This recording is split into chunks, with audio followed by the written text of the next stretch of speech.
So, polling from Ipsos indicates that immigration remains the top issue for the British public, which is not surprising. I think it's the most salient issue by far now for most people, for a lot of reasons. And I think the main reason is the consequences of it are evident along every metric, right? It's everywhere. How price of housing, law and order, it's crime. walking down the street. High streets, everywhere. The demographic reality of the country is self-evident at this point. And I think that's, a lot of people, even those who, even a year ago, were nervous about touching this topic, it's just become undeniable, right?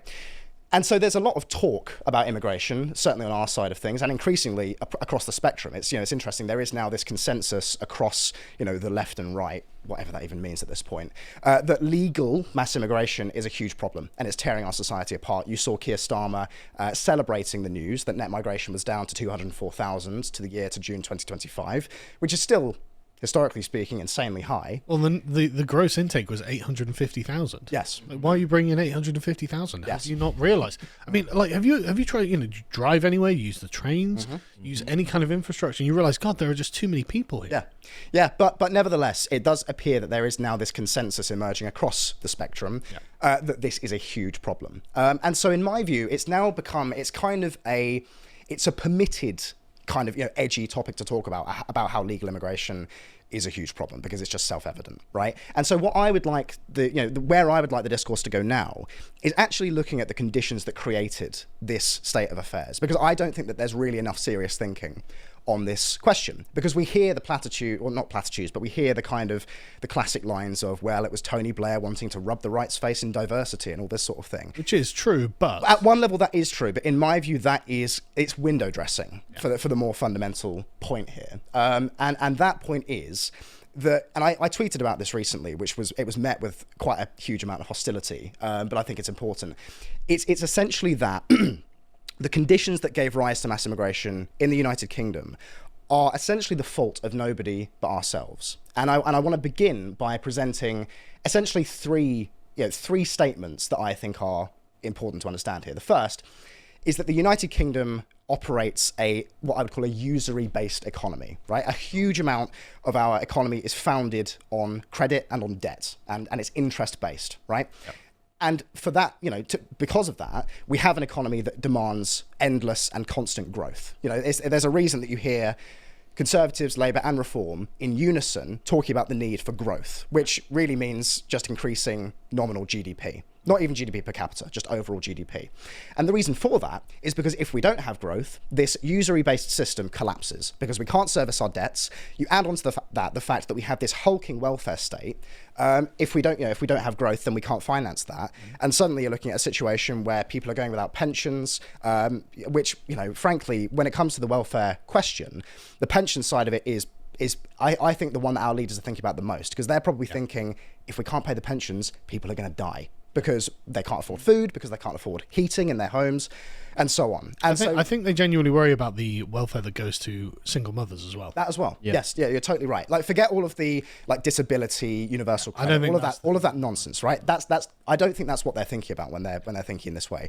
We were talking on the way up about how it's probably the case when a new prime minister or whatever gets into office, and an advisor from the OBR or from the Treasury comes up to them and says, right, so you want to do these tax cuts, you want to halt immigration, for example. If you do that, we're not going to be able to raise enough tax revenue to pay for the pensions, and on your watch, 200,000 pensioners are going to die. And so when faced with that situation, you can understand why a prospective prime minister would say, well, what am I supposed to do? Can't do that. Exactly. You've got to go another route. Yeah. And this is the point. The system as it exists now, it's creaking at the seams because it cannot sustain the economic program that has been, I think, inflicted on the country. And in my view, mass immigration is a consequence of that. It's a symptom of that. It's not actually the root cause of all of our problems. And this, in my view, is where the right is going wrong at the moment. We think that mass immigration is at the root of the sickness that afflicts this country, but it's not. It's a symptom of the sickness. It's a very, very malign and damaging symptom. But nevertheless, it is a symptom. And so these people have been brought here for a reason. Yes. And so to those people who say that remigration is the solution to all of our problems, I just don't think that that's the case, because you're still not taking that one step back and looking at the conditions that created this state of affairs in the first place. And so to that, I want to add the fact that since the end of the Second World War, particularly in the 1960s, our country has, of course, pursued a social program, a socially liberal program, right? Yeah. Embodied most, in my view, malignantly in the forms of abortion, widespread abortion, and contraception. Because what those two things have given rise to, and the sexual revolution more generally, is declining fertility rates, declining marriage rates, and therefore an aging population, which our leaders are looking at and saying, well, what are we supposed to do? If we don't have workers who can do the work, engage in economically productive activity, and pay taxes, this whole system is going to collapse. So can I pause you on that? Because I think that what you're looking at there, like with immigration, are actually the symptoms of a system. Go on. I think it's actually the pension system itself that does this. Because prior to a state-run pension system, people deliberately got married and had children so they would have someone to take care of them when they're old. Yeah. And so all of this, I think, is downstream of that understanding that I don't need to have children to take care of me when I'm old now. The government will do it for me. Yep. And so the very nature of the pension system leads to contraception, leads to abortion, leads to failing marriages. But in the same way that immigration is a damaging consequence of that, yes, I think actually it's slightly further upstream. It's an interesting point, that. And I think this is ultimately the question, is what is the direction of causality? Yeah. You know, what is the chicken and what is the egg here? I think you're right about the immigration stuff, and I'm sure I'm right about the marriage stuff too. Yeah. Because let's go into this. So the usury-based economy point, I think this is really crucial to understand. Usury is one of those words it's not very popular to use in this country for whatever reason. But in my view, it's just it's a bit archaic. It seems archaic. Well, sure, but it's what you would describe as a thick concept, because you could say debt-based economy, or you could say interest-based economy. But actually, usury contains within it a condemnation of that practice, which is right. Because actually, out of this system, who benefits? Well, it's certainly not ordinary people who are seeing their wages go down, taxes go up, house prices increase, and ability to live a comfortable lifestyle disappear. It's fundamentally a non-productive way of making money. Yes. So it's got parasitic implications. Absolutely, yes. And so it's no surprise that so much of our economy is basically, based out of the square mile that is the city of London, financial services and so on. And this is championed by a lot of people on the right. They think that it's good that our economy has become financialized. But actually, in my view, the sort of Thatcherite consensus. Exactly. And it's like, well, I mean... Yeah. And it's like on paper, like when you speak to people who are of that mind, and I've heard multiple people independently use this analogy, they will say, well, you make the cake bigger and everybody gets more. Yeah. And it's like, okay, I can understand that, like, in a very abstract way, that's true. Why that might be the case. And it would be ideal if that was the case. And in a good system, that will be the case. Yeah. Because, the sort of growth narrative, obviously it's the case that you want an economy that generates wealth and which leads to better standards of living for as many people as possible, right? But our system doesn't do that. It does, not to sound like a socialist or a Marxist, but it basically enriches a tiny minority of moneyed interests who exist at the top of society. They own a huge number of the assets, and they just kind of they use their assets to continuously generate money through essentially usury, and not just usury, but also rent seeking. Yes. Which is another massive problem. I mean, like, people can complain, oh, I don't agree with Zach Polanski. No, I don't agree with Zach Polanski either. But the reason that so many people are siding with him now is because he is identifying accurately the problem. Yes. Like, what we want is actually collectively, we want property ownership, right? We want each person to own something. Well, what did Zach Polanski come out and say the other day? I want to ban landlords. Yeah. That's a very ham-fisted way of saying, I want what we want is for you to own your house. Yes. Obviously we want people to own their house. They're identifying from different angles. And that's a crucial point, because private property is often bound up with free market and free trade, and that is what constitutes capitalism in the minds of most people. And I don't like that. I don't agree with that, because I think that in a lot of ways it is this desire for a completely open, unregulated market that has got us to the position that we're in today, where a huge number of assets are owned by a tiny number of people and organizations. The very nature of the ideological concept of a free market has hidden the fact that actually the free and open capitalistic market is currently inhibiting property ownership. Yes. If you have the free movement of goods, capital, people and services, well, actually that means that you have the sort of monopolization of a housing industry. That means that financial services are treated as equivalent as productive functions of industry, and the free movement of people puts demands on all of these things all at once. And so young people can't afford houses, they also can't find jobs, and everything they do begins with a huge burden of debt on it. And so it's you know, is this property ownership? No, but this is a free market. And so, you know, one thing is not serving the other.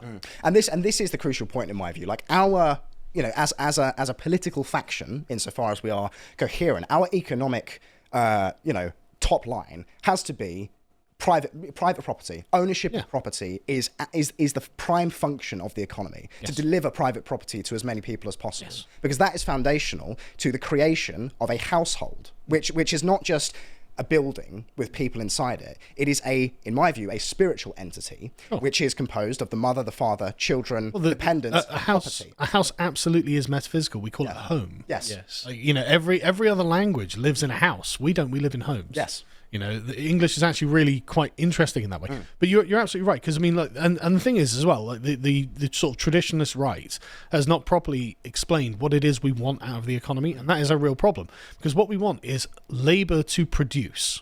Right? So when we physically make something, we're making a podcast, but at least we will physically have a podcast at the end of it, right? So there is a good or service or product, something physical that we can say, this is what we have done today.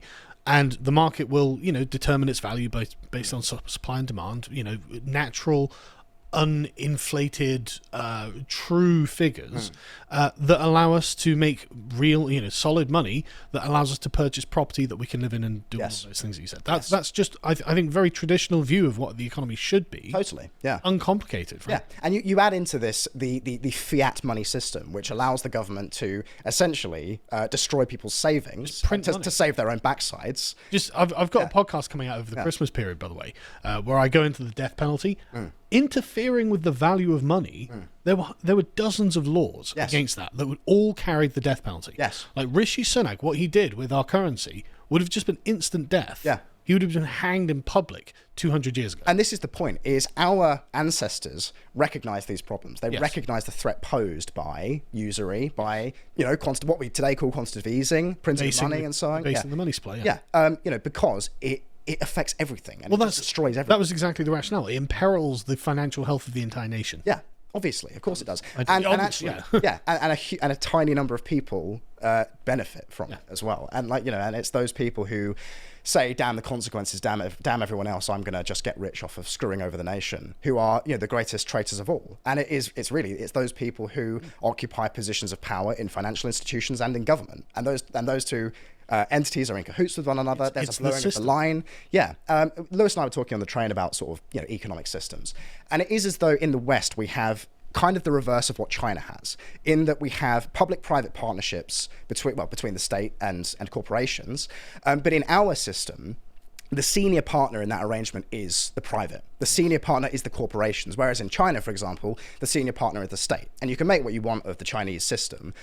Many people think that it's the economic system of the future, including the likes of Blair. So make of that what you will. How much longer can our economic system truly last? But this is the point. When the ultimate clients of your economy is not households, but corporations, unaccountable, often international corporations, and asset management firms, like you're going to go into in your segment, Lewis, how can you say that we've got, you know, a good economy? Because on your question of what the purpose of the economy should be and what kind of economic program we should be promoting, I've said many times that I don't think we should be saying capitalism, because to a lot of people, from an optics perspective, it's a very negatively coded word. Agreed. And more to the point, you know, the free market is actually not what we're lacking right now. It's economic security.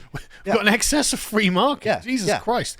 This is the thing like with the steel, the last steel factory. Right? They're like, we're going to take it into government ownership. It's like, well, why don't you just put a massive tariff on Chinese steel? Because actually, I looked this up. Britain has huge iron reserves. Britain has huge coal reserves. We've got a lot of copper. We've got a lot of actual physical resources in the ground here.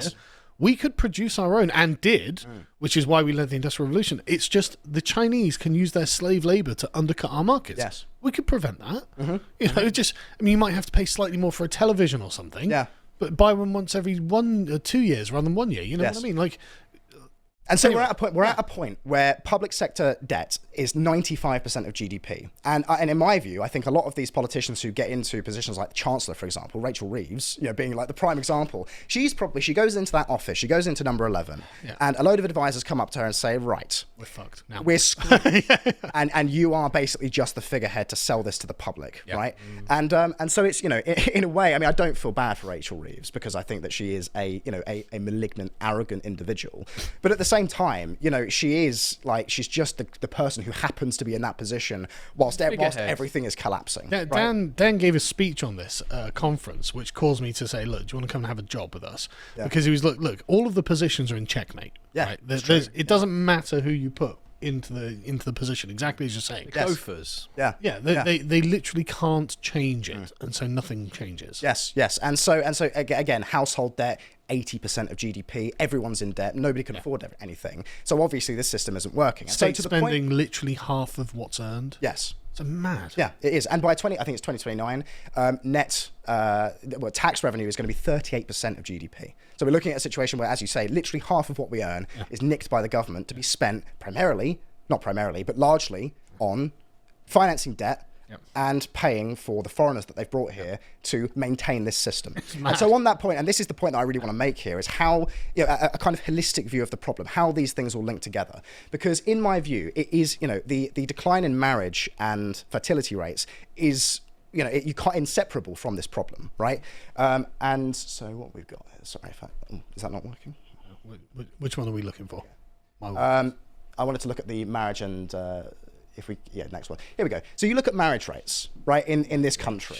And this is from 1887 to 2020. Yeah. You look at that drop at the end, and the consistent drop. You'll notice where the drop begins in the mid-90s. It's the late 60s, right? And this, in my view, is because of the sexual revolution and a moral paradigm that views things like marriage not as being sources of meaning and belonging for people, and which carry a huge amount of spiritual content and have always been the places where people derive their sense of home from, but actually as oppressive prisons that exist to keep you down, right? And this is basically the feminist view of marriage. And so out of that arises abortion, divorce, and contraception. And what this leads to is a fertility rate that is, that is going off a cliff edge. Yeah. And once again, it's the mid-60s that you start to see the massive decline. Yeah. No, you are right. This is all the post-war settlement. It's like, right, you're going to have the NHS, cradle to grave, NHS, and then the pension system. Yeah. But what you're looking at here is a raw number of marriages. So remember, the boomers had on average about 2 kids. Right? The boomers themselves were a massive generation because their parents didn't have contraception and they didn't know that they were going to get a welfare state, a pension system. Yeah. And so they had like 5 or 6 kids each, right? On both sides of my family. Yes. Both of my parents come from 6 sibling families. Yeah. Massive families, completely normal. Yes. And then, so if the boomers have 2 kids, come the sort of late 90s, well, you've got a much smaller demographic cohort that then is like, okay, are we going to get married and have kids? Well, yes. So that's why you get and then you add into that this problem, which is abortion. Yeah. Which again, people when I talk about this, people get really weird because it's an uncomfortable issue, and everyone says, well, it's a settled issue in the UK. We don't talk about that kind of thing. But again, it is inseparable from this problem because since the legalization of abortion in 1967 with the Abortion Act, there have been in this country about 11 million abortions. Jesus. And in that same period, by the way, last year it was 250,000. Yeah. I was in Poland recently. There, they have very restrictive abortion laws, and there were, off the top of my head, 275 really? full stop abortions in Poland in 2023. Here, 250,000, right? So that's the scale that we're dealing with. And in that same period, 67 to the present, the population of the United Kingdom has nevertheless grown by 14 million. Would you like to guess how much of that 14 million is as a result of immigration? Oh, almost all of it. Yeah. Something like 96% or something. So 11 million abortions, 14 million population increase, about 10 million is due to immigration. Right. So we have this very direct relationship between immigration and the number of babies who were aborted, because those, the vacuum that those abortions leave, again, from the perspective of the government, has to be fulfilled by somebody, because otherwise the whole system's going to collapse. And the whole thing was predicated on essentially being a pyramid scheme anyway. So, okay, well, when it's set up right, the average person's having like 5 kids or something. Yeah. The average couple's having 5 kids. Okay, well then we could have retirement program that means that it continually grows. Yes. But of course, this is the sort of Malthusian trap. No, things don't just continue on the current trend forever. Yes. Things change. And so now, like you say, the economic system of the country is like, okay, well, we're just going to have to bring in these people, whether you like it or not. Yes. And this is why Boris was just open the floodgates so the Financial Times likes me. Why does the Financial Times like that? Because it's the system itself that they're concerned about. Exactly right. And this is the point. I went on GB News recently and I said on there that actually, if the market demands immigration, if the economic system demands mass immigration and the consequent demographic upheaval and replacement ultimately of the indigenous population of this country, I say let the market and the economy die. Yeah. But that's not going to happen. And by the way, I recognize what a huge statement that is, because what I'm saying there is allow people to essentially fall into poverty and allow everything to collapse. But honestly, as I said, our people have survived worse in the past. What they won't survive is demographic replacement on a mass scale. But notice the kind of implied helplessness when people hear that. It's like, what, if the government doesn't do it, all of these people are just going to die? I think, no. I'm going to start a charity. Yeah. I'm going to help the people around me, and you're going to help the people around you. And that guy's going to help the people around him. Yes. We will be fine. It's just we won't be wards of the state. And this is what is so kind of, in my view, narcissistic about the system that we have right now. It's, people aren't having enough babies, so we have to kind of artificially prop up the system so that, it kind of just continues chugging along, creaking and kind of breaking in different places. And if that means that the future of this country is complete chaos and destruction, well, so be it, because we're going to keep the system, the sacred system, going for an arbitrarily longer amount of time. Just as long as we can. Carrying the vase as far as we can. Yeah, and so obviously, everybody knows this graph, but you can look at that and see again this slow uptick from the kind of middle of the previous century to the present. Again, 1967, that's the key year. So that's abortion and contraception in the same year. From there, it's a slow uptick to the point where we have, net 1 million in 23. You're exactly right, and you can see that they started getting panicky in the 2000s, 2010s as well. You can see they started getting panicky, being like, right, okay, the system is not going to sustain itself if we don't do this. And again, everybody. But instead of being like, okay, maybe the system needs to change, they're like, well, no, there's too many entrenched interests. Yes. So just the country has to be replaced. Yes. In the name of the of the sacred system. And of course, this document as well is very famous. This replacement migration document by the UN. Everybody reads the title of it and they think, oh my gosh, it's a conspiracy and they're trying to replace us. And if you actually look at this document, really what they lay out, say this is going to be terrible. It's just the reality of the situation. They say we have these economic systems that rely on constant growth. People aren't having enough kids, so we're going to have to bring in millions of people from all over the world. And towards the end, they're just like, this is going to cause huge social issues. Yes, which obviously it has. Yeah, they actually, essentially, the tone of it is advising against doing this.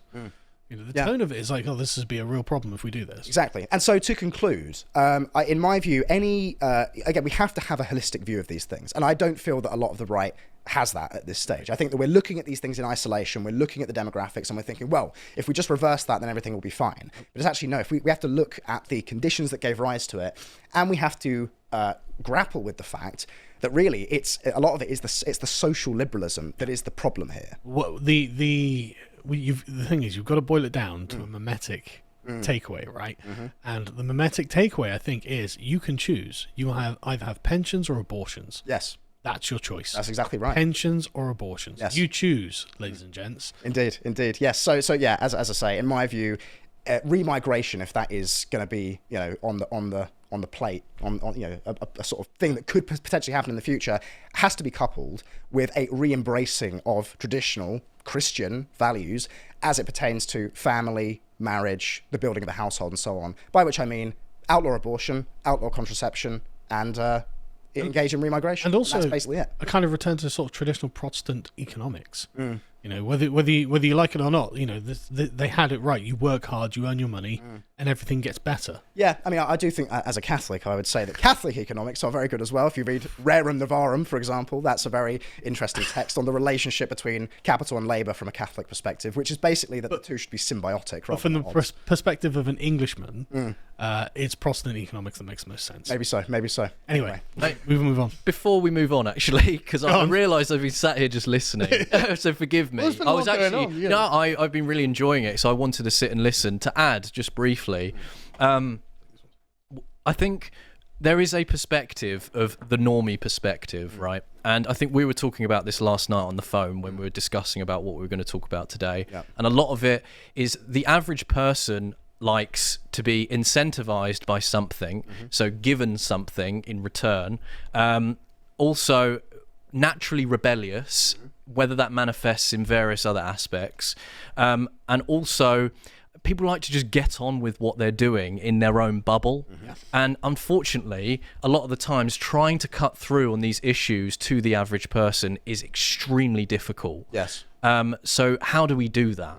And I guess I was going to pose that question, but I guess, to wrap it up, I guess. Well, this, by the way, if I can just quickly, I know we're a little bit short of time, but this is another point that I've made recently, which again is met with a huge amount of pushback, is basically, you look around these days and a lot of people like this. A lot of people want this. They want the way things are. They like the way things are.